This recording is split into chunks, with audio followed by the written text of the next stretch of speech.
প্রিয় শিক্ষার্থী বন্ধুরা, আজকের ক্লাসে আমরা আলোচনা করব হচ্ছে বুলিয়ান উপপাদ্য নিয়ে। তো বুলিয়ান উপপাদ্যে তিনটা অপারেশন আছে, সেটা হচ্ছে এন্ড, অর আর হচ্ছে নট। তো এই তিনটা অপারেশন আমরা হচ্ছে কিভাবে কাজ করে সেটাই দেখব। তো দেখা যাক।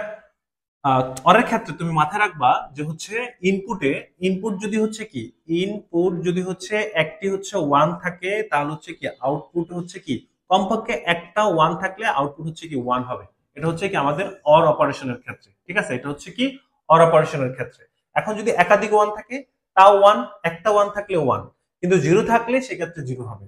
তো এখন দেখা যাক আমাদের হচ্ছে এখানে আলটিমেটলি এখানে আমরা একটু দেখি। দেখো এখানে জিরো আছে কিন্তু হচ্ছে ওয়ান নেই। ওয়ান নাই কিন্তু হচ্ছে আমাদের এর মান কি হইতে পারে? এর মান হচ্ছে ওয়ান হতে পারে, এর মান হচ্ছে কি জিরো হইতে পারে। কারণ হচ্ছে আমরা বুলিয়ান প্রত্যেকটা চলকের জন্য দুইটা করে মান বরাদ্দ থাকে, সেটা হচ্ছে জিরো আর ওয়ান, সেটা আমাকে মাথায় রাখতে হবে। তাহলে এর মান হচ্ছে যে কোনো কিছু হতে পারে। আলটিমেটলি এর মান যদি জিরো হয় তাহলে হচ্ছে এখানে জিরো হবে, এর মান যদি ওয়ান হয় তাহলে হচ্ছে এখানে ওয়ান হবে। তার মানে কি এর মানের উপর নির্ভর করতেছে। যেহেতু এর মানের উপর নির্ভর করে তাহলে হচ্ছে এটার মান হচ্ছে কি ওয়ান, সরি এটার মান হচ্ছে কি আমাদের এ। কথা কি বোঝা গেছে কি বলছি?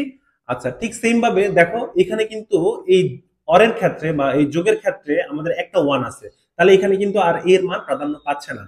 কারণ হচ্ছে এর মানের উপর আমাদের এটা নির্ভর করবে না, আমাদের হচ্ছে এখানে যেহেতু ওয়ান আছে তাহলে হচ্ছে এখানে ওয়ান চলে আসবে। এখন দেখো দুটা সেম, তাহলে অর অপারেশনের ক্ষেত্রে যদি হচ্ছে সেম চলক থাকে তাহলে হচ্ছে সেম, যদি একাধিক চলক থাকে সেক্ষেত্রে আমরা একটা চলক লিখতে পারি।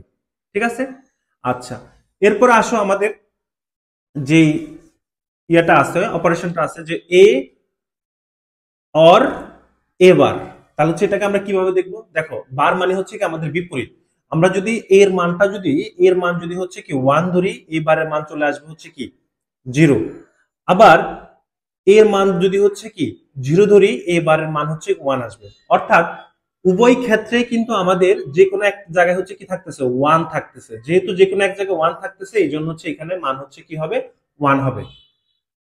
ঠিক সেম ভাবে যদি আমরা চিন্তা করি লজিক্যাল এন্ড এর ক্ষেত্রে, আমরা চিন্তা করবো হচ্ছে কি ইনপুটে যদি হচ্ছে একটি জিরো থাকে, কমপক্ষে একটি জিরো থাকে, আউটপুট হচ্ছে কি হবে? আউটপুট হচ্ছে জিরো হবে। তাহলে দেখো এখানে কিন্তু প্রথমটার ক্ষেত্রে কিন্তু জিরো আছে, তাহলে এখানে মান হচ্ছে কি জিরো হবে। দ্বিতীয়টার ক্ষেত্রে দেখো এখানে ওয়ান আছে, আমাদের জিরো নাই, কিন্তু এর মান হচ্ছে জিরো হতে পারে, এর মান ওয়ান হতে পারে। তাই সেই ক্ষেত্রে হচ্ছে আমাদের এখানে আলটিমেটলি এর মানের উপরে নির্ভর করে। তো ঠিক সেম ভাবে হচ্ছে এন্ড এর ক্ষেত্রে যদি একাধিক চলক সেম থাকে তাহলে সেক্ষেত্রে আমরা একটা চলক লিখতে পারি।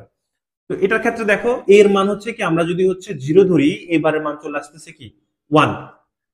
আবার এর মান যদি হচ্ছে ওয়ান ধরি, এবারের মান চলে আসতেছে হচ্ছে কি জিরো। যেহেতু হচ্ছে এখানে বার আছে তার মানে বিপরীত মান চলে আসবে।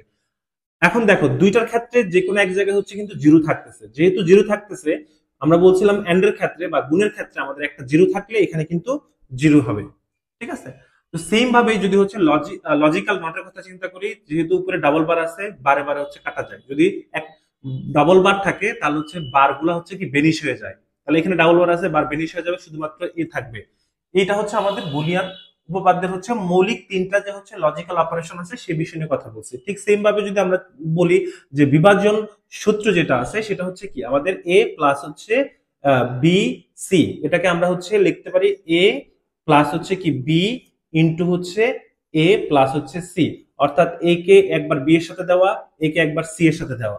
তার মানে কি এটার জন্য আমরা এটা লিখতে পারি। এখন এটা কেন আসলো, কিভাবে আসলো, এটা কিন্তু আমরা চাইলে হচ্ছে কি গুণ করে প্রমাণ করে দিতে পারি। কিভাবে? ধরো হচ্ছে এটার সাথে আমরা এটা গুণ করব, তাহলে এর সাথে যদি এই গুণ করি তাহলে হচ্ছে এ ইন্টু হচ্ছে কি এ প্লাস এর সাথে যদি সি গুণ করি তাহলে হচ্ছে কি এ সি প্লাস বি এর সাথে যদি এ গুণ করি তাহলে হচ্ছে কি এ বি, বি এর সাথে যদি সি গুণ করি তাহলে হচ্ছে কি বি সি। এখন দেখো এখানে হচ্ছে দুইটা এ সেম, তাহলে দুইটা এ যদি সেম থাকে তাহলে কি আমরা একটা এ লিখতে পারি। প্লাস এখানে কিন্তু এসি আছে তাহলে এসি লিখবো, প্লাস এখানে হচ্ছে কি এবি আছে এবি লিখবো, প্লাস এখানে হচ্ছে বিসি আছে বিসি লিখবো। এখন দেখো প্রথম সবগুলা থেকে কিন্তু আমাদের কি কমন যায়? এ কমন যায়। এ কমন গেলে থাকে কি ওয়ান প্লাস হচ্ছে সি প্লাস হচ্ছে বি প্লাস বি সি। এখন দেখো তো এই যোগের ক্ষেত্রে একটা ওয়ান আছে কিনা? এই তিনটা যোগের ক্ষেত্রে কিন্তু একটা ওয়ান আছে। যেহেতু একটা ওয়ান আছে তাহলে আমরা সেক্ষেত্রে এই পুরোটার পরিবর্তে আমরা ওয়ান লিখতে পারি। তাহলে হচ্ছে এ ইন্টু হচ্ছে কি ওয়ান প্লাস হচ্ছে কি বি সি। আলটিমেটলি যেহেতু এটা এ ইন্টু হচ্ছে এ ইন্টু ওয়ান, এ ইন্টু ওয়ান এর মান কি এ, তাহলে হচ্ছে এ প্লাস হচ্ছে বি সি। অর্থাৎ এই জিনিসটা কিন্তু আবার ঠিক আগের জায়গায় ঘুরে চলে আসছে।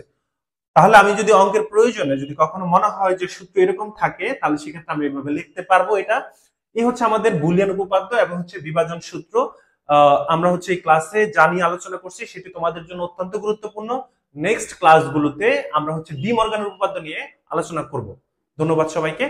আজকের ক্লাস এই পর্যন্তই।